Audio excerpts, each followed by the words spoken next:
Hello and welcome to Sport This Morning. I'm Cecilia Amorbe. It's great to have you join us again. I'm Taya Salam. This is what the show looks like today. We're starting off with the CAF Footballer of the Year award reactions, still trailing Victor Moses. Moses' absence in the final shortlist. Victor Moses snubbed in the CAF 2017 Footballer of the Year award. The final three nominees: Mo Salah, Sadio Mane, and Pierre-Emerick Aubameyang. And a lot of people out there, especially Nigerians, feel Victor Moses should have been in the top three and not Sadio Mane.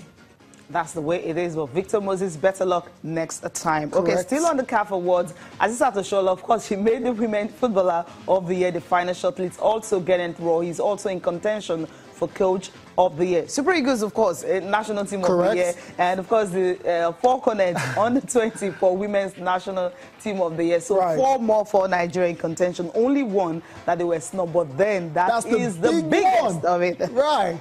Unfortunately, but congratulations to Aziz Atoshola and Geno Raw. Hopefully, they can get to win those awards in January. I can imagine. Also on the show, let's go talk basketball. National Basketball Association. And last night, early this morning, depending on what side of the world you are, was Kobe night, Kobe morning, Mamba tribute. Kobe Bryant's jerseys 8 and 24 were retired by the Los Angeles Lakers early this morning. It means those jerseys, you never see them again in the NBA. And you have to say, well-deserved honor and tribute to one of the greatest players that has ever played in the NBA, Cecilia. Yeah, no doubt about it at all. No doubt. You can't even contest it because, I mean 2 jerseys in 2 decades. Has it happened before? No, this is the first time. It's the first time, exactly. Yeah. So it's 1. Yeah. We know of 1, but 2. Yeah. Okay. I mean, Kobe, how do you describe him? Just one man. Wow. What a player. He's a legend. I mean, all the tributes that came up on the night and all that, the big stars, all of them coming out to really support him. When you have a superstar like that, a one-team player, incredible. Awesome. Yeah, he's a cult hero. He's an absolute legend for the LA Lakers, and he's won titles as well, so multiple titles, you know, as a player for the Lakers. And this, obviously, we were expecting this when he retired a couple of seasons ago. No surprise at all. Like I said, well-deserved. And although there were games, actually it was a star matchup between the Golden State Warriors and the Los Angeles Lakers. But during halftime, that's when the ceremony went down, the retirement of Kobe Bryant's jersey, 8 and 24, and it was a very exciting one. Let's just remind ourselves how great of a player Kobe Bryant was in his days. We're looking at his career averages, Cecilia, because he played 20 years, and over 20 years, he's averaged 25 points a game. That's massive. Assists per game, 4.7. Rebounds per game, 5.2. And since we're talking about his jerseys, I mean, just look at that. In jersey number 8, 16,777 points. In jersey 24, 16,866 points. Very similar numbers. So you understand why they had to, the jerseys will no longer be used. No one's going to use their jerseys again. But the thing is, on the 9th, Lakers should have just won the game. It went into extra time. They lost. Yeah, I don't think that's enough. That's not enough to, spoil the night. No, it doesn't spoil the night. I mean, the night was about Kobe Bryant. And well-deserved, like I said earlier, all the stars turned up to honor Kobe Bryant. I'm talking about the likes of Magic Johnson, Kareem Abdul-Jabbar, Derek Fisher, Shaquille O'Neal. Yeah, teammates, stunned rivals now, they're back on good terms. They all showed up to honor the legend of Kobe Bryant. So that's it. Kobe Bryant's jersey numbers 8 and 24 will no longer be worn by any player in the Los Angeles Lakers. So that's it there for that one. Let's go and talk about the real action on the day itself. A lot of games are in the NBA, but we've selected the most thrilling of results for you this morning, Cecilia. We'll get to the Warriors and the Lakers later on, but let's start off with the Celtics and the Pacers. What a game that was. Look at the scoreline. Cecilia, look at how close it is. 112, 111. I think Indiana Pacers could have been able to do it, especially the fact that Victor Oladipo's had 38 points. Right, not enough. Man, not enough. It was a very tight game. Just 1 point. How tight can that be? And Karen Irving, talking about 30 points, Karen Irving also, he had 30 on the night. Correct. So the two big stars came to the party. Kyrie with 30, Victor Oladipo with 38 points. 12 of those 38 coming in the final 2 minutes. So it was a rush. I mean, he really wanted to get that win. After halftime. Right. He wanted to get that win for the Pacers, but because it wasn't meant to be, because Terry Rozier stole the ball and finished off with a dunk with 1.5 seconds left. So that's how they lost that game.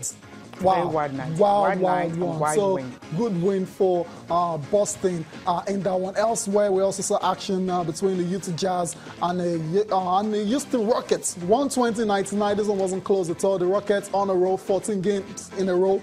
They've won now. Yeah, James Harden. We talk about Chris Paul every time. But yesterday, early this morning, it was Eric Gordon scoring 17 of the season night, 33 points in the fourth quarter to power the Rockets to that very convincing win against the Utah Jazz. So the Rockets looking really good this season, and they have a lot of weapons off the bench as well too. Let's move on quickly, Cecilia, to the one between the Blazers, the Portland Trail Blazers against the Timberwolves, and it ended 108-107. Another close call. Wow, this kind of losses can be very, very painful when you lose by points in the NBA. Jimmy Butler. He was the man on the night for when Minnesota. you're in that particular position, you got a free throw and you needed to hit it, and he just did. 2.5 seconds under left. Under pressure. I don't know how he managed to compose himself, and he was able to That's what great players do. That's what they needed, and that's what he got for them, and that's how they won that. That's what great players do. Jimmy Butler was Iceman from the free throw line with just 2.5 seconds left in that 108-107 victory for then Minnesota. He had 35 points also for them. Right, Aminu with 13 points, and Alfred Camino with 13 points and 6 rebounds for the Blazers in that losing effort. Let's move over to the Thunder and the Rock and the Nuggets. I told you the most thrilling of results is what we have on the show today. Another 1 point win, 95-94 in favor of OKC. Russell Westbrook scoring 16 of the season high, 38 points in the fourth quarter, including the tie-breaking free throw with 2.3 seconds left on the clock. Wow. I don't know, I think it takes guts, because that's why you see superstars sometimes in football, they don't want to take the last penalty. Right. Because something might happen. But these NBA stars, we've seen Butler doing it right now, is all about Russell Westbrook. That time, he needed to convert just that one, and he did. He's done it. That's what great players do, like I said. He hit one, and that was it. That's how they were able to get the win. Good one. It's a lot difficult in basketball compared to taking last-minute penalties in football. The goal is a lot wider, obviously. Last but not the least, the matchup of the night, the Warriors with a 116-114 victory over the Lakers. Kevin Durant, I know it was all about Kobe Bryant, but Kevin Durant had to make a statement as well, so especially for the Warriors, who don't have Steph Curry and a lot of other players that are out injured at the moment. Kevin Durant on the man of the night, 41 minutes he played, 36 points, 10 of 29 from the field, 11 rebounds, 8 assists, 3 blocks, just to make sure the Warriors left LA with a win.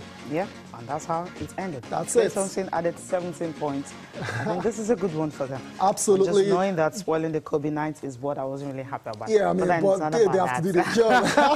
Get it done, okay? From the NBA, let's move now, on where quickly. do we go to quickly? La Liga. Okay, yeah. When you have some teams, someone mentioned on this show that in the Spanish La Liga, you just have 2 teams, Barcelona and Real Madrid, the others can just follow. So, no surprise on the awards, you just have all the players also claiming everything. From Lionel Messi to Iniesta and all that. Yeah, but we have Jan Black. Yeah, we have. Let's but the dominance was all about. The 2 biggest sides in the world. In in La Liga as well. So Messi won another Pichichi. Top scorer is already top scorer this season. So you want to bet against him winning this award again this time next year. I'm not so brave to do that, even though he's missed a lot of chances, especially in that last game against the Deportivo where he missed a penalty at the post and missed the other clear-cut chances. Iniesta I mentioned as well too, another winner on the night. And Jan Oblak. Jan Oblak for me has been very impressive. I think he's one of the best goalkeepers. That's Iniesta, you know, winning his award there. The award organized by Marca in Spain. And you say, well deserved. But Iniesta, for me, he didn't really have a great 2016-17. And you start to wonder whether this guy is just living on reputation now. There are a lot of people that are starting to question the fact that Iniesta keeps getting this award. I think anytime he's on the field of play, he makes a difference. Yes, absolutely. Anytime he plays, when he's not injured, when he's on the field of play, he makes a difference. Correct. I think that's the reason he keeps getting all the awards. And he'll keep getting it. Fair point. Fair point. Except so other midfielders will step up and be a contributor, just like he's able to do all the time. That's it. Teammates there, Lionel Messi and Andres Iniesta, and Jan Oblak as well too.